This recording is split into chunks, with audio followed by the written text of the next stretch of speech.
के मुख्य किरदार का नाम है कूपर, जो पहले नासा में एक पायलट था पर अब मक्के की खेती करता है। इसका कारण है कि अब दुनिया को वैज्ञानिकों की नहीं बल्कि किसानों की जरूरत है, क्योंकि इस समय पृथ्वी का बहुत बुरा हाल था। अब यहाँ लोग खाने के लिए तरसते हैं और पृथ्वी पर कई फसलें उगनी भी बंद हो चुकी हैं। गेहूं 7 साल पहले उगने बंद हो चुके हैं, इसलिए कूपर अब मक्के की खेती करता है। कूपर के घर में उसके साथ रहते हैं उसके ससुर, उसका बेटा टॉम और उसकी बेटी मर्फ। मर्फ पढ़ने में बहुत होशियार है। मर्फ के कमरे में एक बुक शेल्फ होता है जिसमें कई बार वहाँ रखी किताबें खुद ब खुद इधर उधर गिरती रहती हैं, मानो उनके जरिए कोई कुछ संदेश देना चाहता हो। मर्फ अपने पिता को बताती है कि उसके कमरे में कोई भूत है, तो कूपर कहता है कि भूत वूत जैसी कोई चीज नहीं होती। तब मर्फ कहती है कि उसे कई बार ये महसूस होता है कि वो भूत आप ही हो। कूपर मर्फ से कहता है कि अगर तुम्हें इसके पीछे का कारण जानना है तो उस कमरे में तुम्हें जो कुछ भी अजीब लगे उसे ऑब्जर्व और रिकॉर्ड करो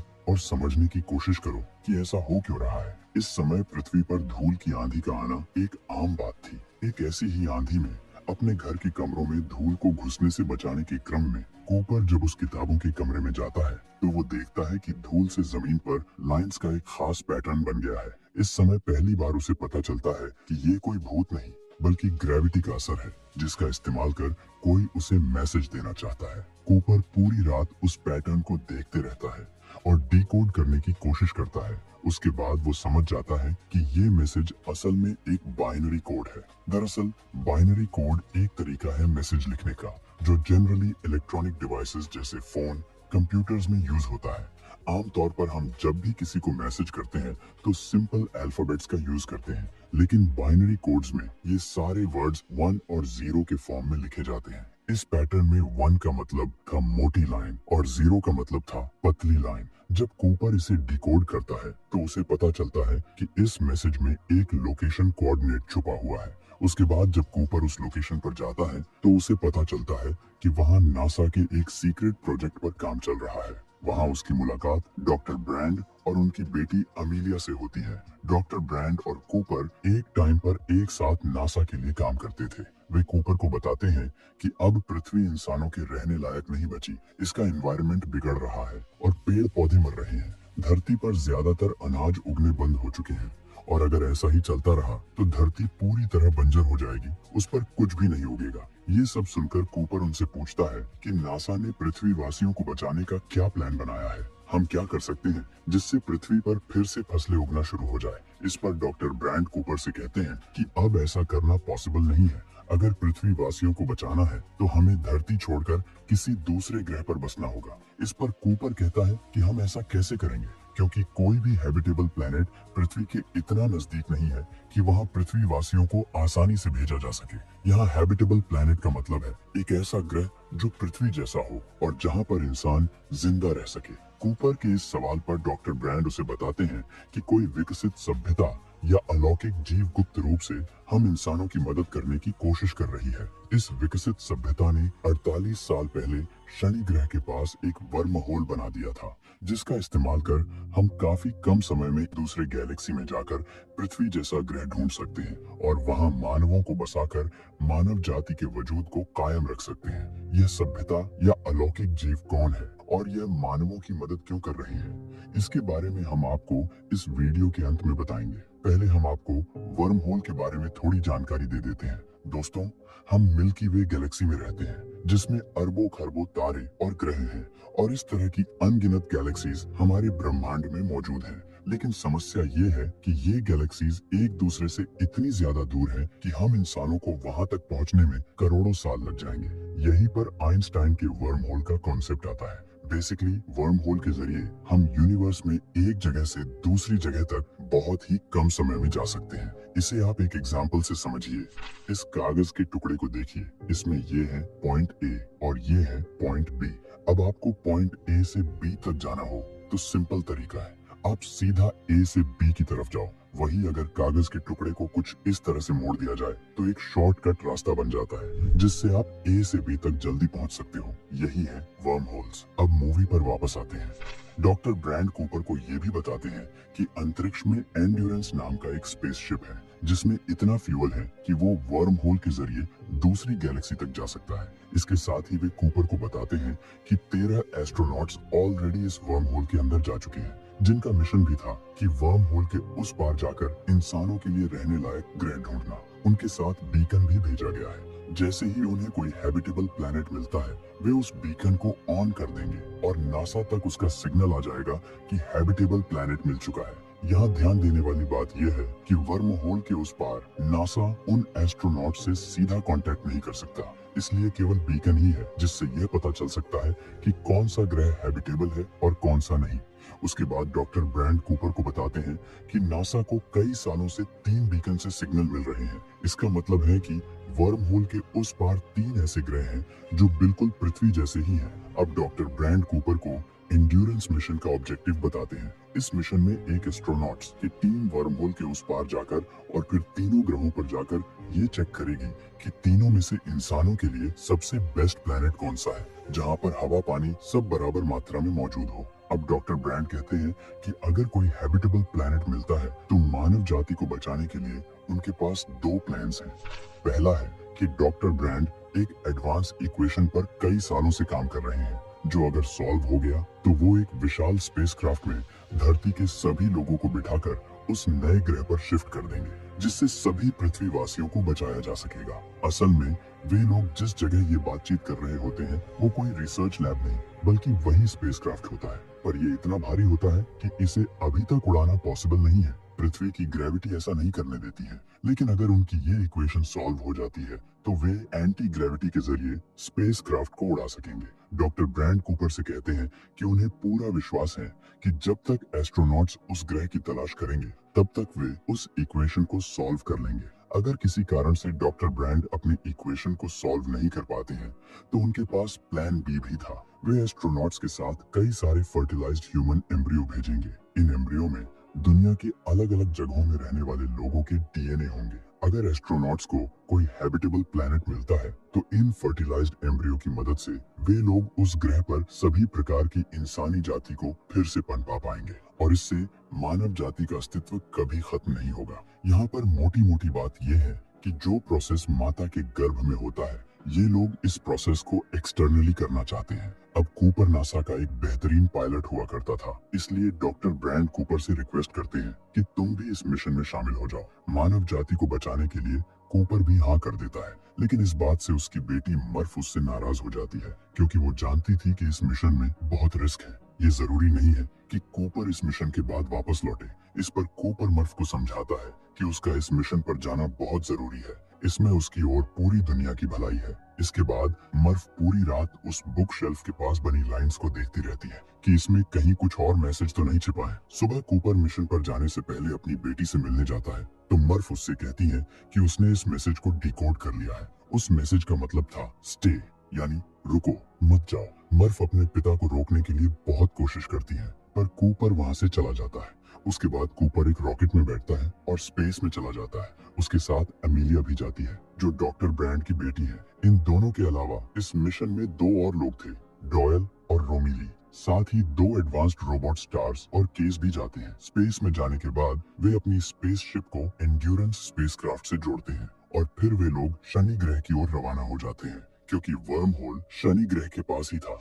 अब वे लोग वर्म होल के जरिए यात्रा कर गरगैंटुआ नाम के एक ब्लैक होल के नजदीक पहुंच जाते हैं। इसी ब्लैक होल के चारों ओर वो तीनों ग्रह चक्कर लगा रहे होते हैं, जहां से नासा को बीकन के सिग्नल आ रहे होते हैं।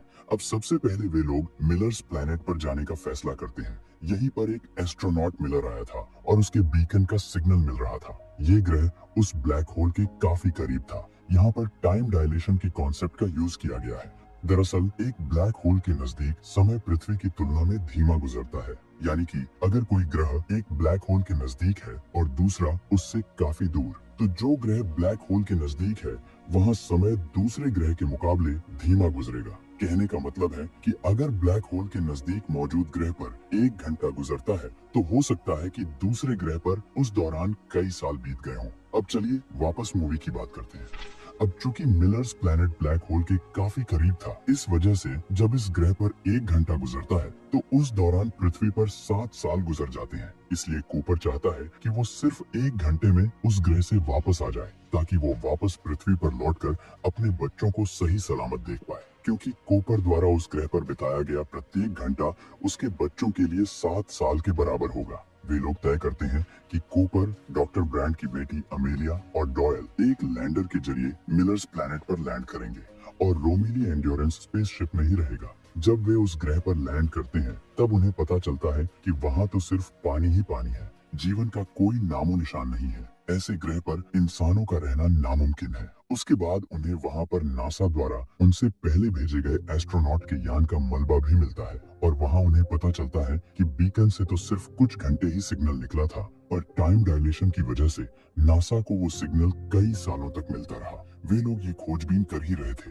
इतने में वे लोग एक बहुत बड़ी टाइडल वेव का शिकार बन जाते हैं। इस हादसे में उनके साथी डॉयल की मौत हो जाती है और उनके स्पेसक्राफ्ट में पानी भर जाता है, जिस वजह से उन्हें वहां 1 घंटे की जगह 3 घंटे रुकना पड़ता है।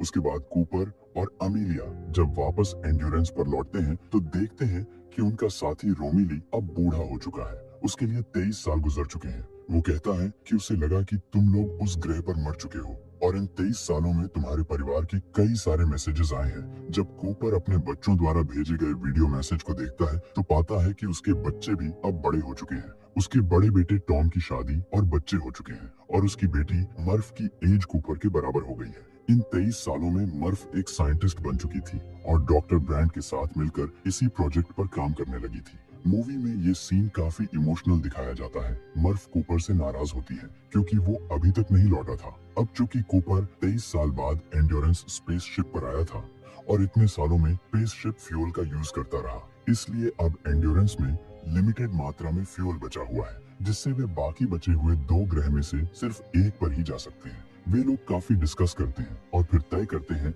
कि वे मैन के प्लेनेट पर जाएंगे। यहाँ पर मैन भी एस्ट्रोनॉट का नाम है। मैन का प्लेनेट ब्लैक होल से थोड़ा दूर होता है, जिस वजह से उन्हें टाइम डायलेशन की भी कोई टेंशन नहीं थी। फिर वे लोग उस ग्रह पर लैंड करते हैं और देखते हैं कि मैन एक डीप स्लीपिंग चेंबर में सो रहा होता है। दोस्तों, डीप स्लीपिंग चेंबर एक फ्यूचर टेक्नोलॉजी है जिसकी मदद से एक इंसान लंबे समय तक जिंदा रहने के लिए एक मशीन में गहरी नींद में सो जाता है। फिर वे लोग मैन को डीप स्लीप से उठाते हैं। तब मैन उन्हें बताता है कि इस ग्रह पर थोड़ी परेशानियां जरूर है, पर यह मानवों के रहने लायक है। इसी बीच धरती से मर्फ का एक और मैसेज आता है जिसमें उसने कहा कि डॉक्टर ब्रांड ने अपनी मौत से पहले उसे बताया कि प्लान ए सिर्फ एक दिखावा था। असल में उन इक्वेशंस को सॉल्व करना इम्पॉसिबल था, क्योंकि इन्हें सॉल्व करने के लिए एक खास तरह की ग्रेविटी के क्वांटम डेटा की जरूरत होती है जो सिर्फ ब्लैक होल के अंदर से ही मिल सकता है। यानी कि अब सिर्फ प्लान बी ही आखिरी उम्मीद है। अब पृथ्वी से किसी भी इंसान को बचाया नहीं जा सकता। इसके लिए मर्फ अपने पिता को ब्लेम भी करती है कि उन्होंने उसे धरती पर मरने के लिए छोड़ दिया, लेकिन फिर भी मर्फ उन इक्वेशन को सॉल्व करने की कोशिश करती रहती है। अब इस बात से कूपर काफी दुखी होता है और तय करता है कि वो वापस पृथ्वी पर जाएगा क्योंकि उसे अपनी बेटी से मिलना है। इसी बीच उसका साथी रोमिली उससे कहता है कि वापस जाते हुए तुम ब्लैक होल के करीब से जाना और टार्स, जो कि उनका एक रोबोट होता है, उसे ब्लैक होल के अंदर भेज देना ताकि जो ब्लैक होल की ग्रेविटी का डेटा उन इक्वेशंस को सॉल्व करने के लिए चाहिए वो तुम्हें मिल जाएगा। और वैसे भी स्पेसशिप में फ्यूल कम है तो ब्लैक होल के पास से जाने पर स्पेसक्राफ्ट की स्पीड भी बढ़ जाएगी। दोस्तों, यहाँ पर ग्रेविटेशनल स्लिंगशॉट के कॉन्सेप्ट की बात हो रही है। ग्रेविटेशनल स्लिंगशॉट वो तकनीक है जिससे हम एक स्पेसशिप को किसी दूसरे ग्रह या अन्य खगोलीय पिंड के ग्रेविटेशनल फोर्स का इस्तेमाल कर स्पीड प्रदान करते हैं। पर यहाँ भी कूपर के लिए एक परेशानी थी।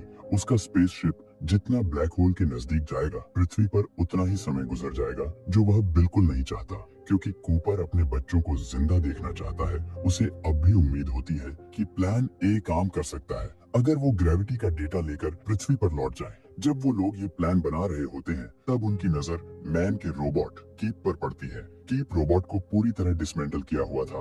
वे लोग मैन से पूछते हैं कि तुमने ऐसा क्यों किया? ये रोबोट तो नासा तक सही जानकारी पहुंचाने के लिए था ना। इस पर मैन कहता है कि इस रोबोट में कुछ टेक्निकल प्रॉब्लम आ गई थी जिससे ये गलत डेटा भेज रहा था, इसलिए उसने इसे डिसमेंटल कर दिया। वे सब मैन की बात पर यकीन कर लेते हैं। फिर वे लोग उस ग्रह का मुआयना करते हैं इधर उधर खोजबीन करने के बाद उन्हें पता चलता है कि मैन ने नासा को गलत डेटा भेजा था। ये ग्रह इंसानों के रहने के लिए बिल्कुल भी सही नहीं है। मैन ने उन्हें धोखा दिया ताकि वे बीकन के सिग्नल को ट्रैक करके मैन तक पहुंचे और उसे इस ग्रह से बचा कर ले जाए। इसलिए उसने अपने रोबोट को भी बंद कर दिया जो सही जानकारी भेज रहा था। अब इस बात पर मैन और कूपर में लड़ाई हो जाती है और मैन कूपर को जान से मारने की कोशिश करता है। इन सब में कूपर का साथी रोमीली मारा जाता है। इतने में ही मैन अपने लैंडर को लेकर स्पेसशिप एंड्योरेंस की तरफ जाता है, क्योंकि अगर उसे लंबी दूरी तय करनी है तो वो सिर्फ एक बड़े स्पेसक्राफ्ट से ही हो पाएगी। उसके बाद उस ग्रह पर जिंदा बचे कूपर और एमिलिया भी अपना लैंडर लेके एंड्योरेंस की ओर जाने लगते हैं। मैन एंड्योरेंस तक पहले पहुंचकर डॉकिंग करने की कोशिश करता है,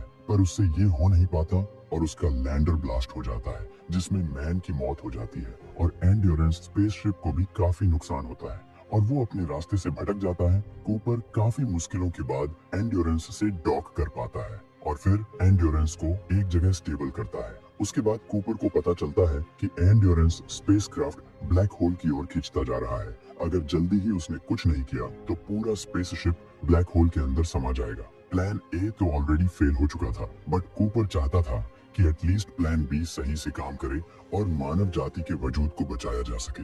इसलिए कूपर तय करता है कि वो इस स्पेसक्राफ्ट को ग्रेविटेशनल स्लिंगशॉट के जरिए तीसरे ग्रह पर भेजेगा, यानी एडमंड्स प्लैनेट पर, जहां से बीकन का सिग्नल आ रहा था। बिकॉज अब वो वापस पृथ्वी पर नहीं लौट सकता था। वो सारी कैलकुलेशंस करता है। फिर उसे पता चलता है कि स्पेसशिप का वजन काफी ज्यादा है, इसलिए वो टार्स को लेकर अपने लैंडर के साथ एंड्योरेंस से डिटैच हो जाता है। अब एमिलिया अकेली ही थी एंड्योरेंस में और उसे ही प्लान बी को सफल बनाना था। उसके बाद एंड्योरेंस एडमंड्स प्लैनेट की ओर बढ़ने लगता है और इधर कूपर धीरे धीरे ब्लैक होल की ओर खींचा जा रहा था। अगर हम मॉडर्न साइंस की बात करें तो ब्लैक होल के अंदर जाने के बाद कोई भी बाहर नहीं आ सकता और उसमें जाते ही किसी भी चीज के टुकड़े टुकड़े हो जाते हैं। लेकिन फिल्म में ब्लैक होल को इस तरह से प्रेजेंट नहीं किया गया। इस फिल्म में ब्लैक होल में जाया जा सकता है। अब कूपर पहले अपने रोबोट टार्स को ब्लैक होल के अंदर भेजता है ताकि वो अंदर जाकर जरूरी डेटा हासिल करे। जैसे ही टार्स ब्लैक होल के अंदर जाता है, कूपर को उसका सिग्नल मिलना बंद हो जाता है। उसके बाद कूपर भी उस ब्लैक होल के अंदर चला जाता है। उसे लगता है मानो अब वो मरने वाला है, पर वो मरने के बजाय एक टेसरैक्ट में पहुंच जाता है। टेसरैक्ट एक ऐसी जगह है जहां टाइम भी एक फिजिकल क्वांटिटी की तरह मौजूद है, यानी यहाँ पर वो समय में आगे या पीछे देख सकता है। इस समय वो टेसरैक्ट से अपने घर में मौजूद उस किताब वाले कमरे को देखता है जिसके बारे में उसकी बेटी मर्फ उसे कहती थी कि उस कमरे में भूत है। अब तक कूपर भी टेसरैक्ट को समझ चुका था। यहाँ उसे मर्फ के उस कमरे की कई सारी टाइमलाइंस नजर आती हैं। कुछ भूतकाल है तो कुछ भविष्य। इसके बाद कूपर भूतकाल में अपनी बेटी को अपना मैसेज देना चाहता है कि वो उसे जाने से रोक ले, बट यहाँ पर प्रॉब्लम ये थी कि आखिर वो उससे कांटेक्ट कैसे करे। फिर उसे याद आता है कि ग्रेविटी ही एक ऐसा फोर्स है जो अलग अलग डायमेंशंस में जा सकता है। कूपर ग्रेविटी की मदद से वहाँ रखी किताबों को नीचे गिराता है और अगर आपको याद हो तो इस फिल्म की शुरुआत यही से होती है। कूपर मर्फ को मैसेज के जरिए कहना चाहता है स्टे, यानी उसे नासा के बेस पर जाने से रोक दो। उसके बाद जब धूल की आंधी से उस रूम में धूल भर जाती है तो कूपर ग्रेविटी का इस्तेमाल कर उसे नासा के सीक्रेट बेस का लोकेशन कोऑर्डिनेट बाइनरी कोड के जरिए देता है ताकि उसे पता चले कि कूपर को कहाँ जाने से रोकना है। ये वही मैसेज है जो शुरू में कूपर ने डिकोड किया था, यानी कि मर्फ जिसे बचपन में भूत समझ रही थी वो कोई और नहीं बल्कि फ्यूचर का कूपर ही था। उसके बाद टार्स कूपर से कहता है कि उसे वो जरूरी ब्लैक होल की ग्रेविटी का डेटा मिल गया है जो डॉक्टर ब्रैंड की अधूरी इक्वेशंस को सॉल्व कर सकता है। इससे प्लान ए के जरिए पृथ्वी के सभी लोगों को बचाया जा सकता है। टार्स उस डेटा को कूपर को सेंड कर देता है, लेकिन प्रॉब्लम ये थी कि उस डेटा को वह अपनी बेटी मर्फ तक पहुंचाए कैसे। इसके लिए कूपर उस कमरे की फ्यूचर टाइमलाइन में जाता है जहां मर्फ बड़ी हो चुकी है और नासा में साइंटिस्ट है। वहाँ मर्फ के हाथ में उसके पिता द्वारा दी गई घड़ी होती है। कूपर उस घड़ी की सुई के जरिए बाइनरी कोड में वो डेटा मर्फ को भेजता है। जब मर्फ अपनी घड़ी की ओर देखती है तो उसे घड़ी में कुछ अजीब लगता है। मर्फ समझ जाती है कि ये डेटा उसके पिता ही उसे भेज रहे हैं। उसके बाद मर्फ डॉक्टर ब्रैंड की उन इक्वेशंस को सॉल्व कर देती है। इसके बाद ग्रेविटी का इस्तेमाल कर वैज्ञानिक पृथ्वी के मानवों को स्पेस में विशाल स्पेस स्टेशन पर शिफ्ट कर देते हैं और सभी इंसानों को प्लान ए के तहत बचा लिया जाता है। उधर जैसे ही कूपर क्वांटम डाटा अपनी बेटी को भेज देता है, वह टेसरैक्ट अपने आप ही गायब हो जाता है। अब चूंकि टेसरैक्ट ब्लैक होल के सेंटर में था, वहाँ समय के गुजरने की गति और भी ज्यादा धीमी थी। मतलब कि कूपर द्वारा वहाँ बिताया गया केवल 1 मिनट भी पृथ्वी पर मौजूद उसकी बेटी के 50 से ज्यादा सालों के बराबर था। उसके बाद कूपर को कुछ एस्ट्रोनॉट्स ढूंढ लेते हैं, पर जब उसकी आंख खुलती है तो वह खुद को एक विशाल स्पेस स्टेशन में पाता है। वो देखता है कि इंसान अब इतने विकसित हो चुके हैं कि उन्होंने स्पेस स्टेशन में ग्रेविटी बना दी है, जिसके कारण काफी लोग वहाँ बिना किसी परेशानी के रह रहे हैं। उस स्पेस स्टेशन का नाम होता है कूपर स्टेशन। अब इंसान इसी तरह के कई स्पेस स्टेशन बनाकर स्पेस में ही रहते हैं। शुरू में कूपर को लगता है कि इस स्पेस स्टेशन का नाम उसके नाम पर है, पर असल में ये स्टेशन उसकी बेटी मर्फी कूपर के नाम पर रखा गया है, क्योंकि मर्फ ने ही उन इक्वेशंस को सॉल्व करके मानव जाति को बचाया था। अब जब वह अपनी बेटी से मिलने जाता है तो पाता है कि उसकी बेटी काफी बूढ़ी हो चुकी है। पृथ्वी के समय के हिसाब से कूपर भी 125 साल का हो चुका था, लेकिन असल में उसकी उम्र में केवल कुछ सालों का ही अंतर आया है। उसकी बेटी उसे बताती है कि इस दुनिया में कूपर के लिए अब कुछ नहीं बचा, क्योंकि उसका कोई परिवार अब वहाँ नहीं रहता। इसके बाद कूपर उस तीसरे ग्रह की ओर रवाना हो जाता है, जिस ग्रह पर उसने डॉक्टर की बेटी अमेलिया को एंड्योरेंस के जरिए भेजा था। अंत में दिखाया जाता है कि अमेलिया उस ग्रह पर बिना किसी परेशानी के लैंड कर जाती है। दिखने में वो प्लेनेट हैबिटेबल लग रहा था। अब उसका अगला प्लान है वहाँ मानवों की तादाद को बढ़ाना, जैसा कि प्लान बी था। अब कूपर उससे मिल पाता है या नहीं, ये फिल्म में नहीं दिखाया गया। फिल्म यहीं खत्म हो जाती है। अब बात कर लेते हैं सबसे महत्वपूर्ण मुद्दे पर, यानी कि वो कौन थे जो शुरू से ही मानवों को बचाने की कोशिश कर रहे थे। उन्होंने इंसानों को बचाने के लिए पृथ्वी के नजदीक वर्म होल बनाया, जिससे कि मानव खुद के रहने के लिए एक नया ग्रह आसानी से ढूंढ सके। उन्होंने टेसरैक्ट बनाकर भी कूपर की मदद की इंसानों को बचाने में। असल में वो विकसित सभ्यता भविष्य के इंसान ही थे, जो इतने एडवांस हो गए हैं कि उन्होंने ब्रह्मांड के नियमों को मास्टर कर लिया है। वो भूत, वर्तमान और भविष्य तीनों को कंट्रोल कर सकते हैं। ये बात कूपर को तब पता चलती है जब वो ब्लैक होल के अंदर होता है, यानी कि भविष्य के इंसानों ने ही अपने खुद के भूतकाल में अपने अस्तित्व को बचाने के लिए ये सब किया। पर यहाँ एक पैराडॉक्स पैदा होता है। अगर मानवों का भूतकाल ही सुरक्षित नहीं था, तो भविष्य के मानवों का होना कैसे संभव था? इसके बारे में फिल्म में कहीं कुछ बताया नहीं गया है। आप इसके बारे में क्या सोचते हैं? कमेंट के जरिए जरूर बताएं। अगर आपको ये वीडियो पसंद आई हो तो इसे एक लाइक और चैनल को सब्सक्राइब जरूर करें। मैं आपसे मिलता हूँ नेक्स्ट वीडियो में। तब तक के लिए धन्यवाद।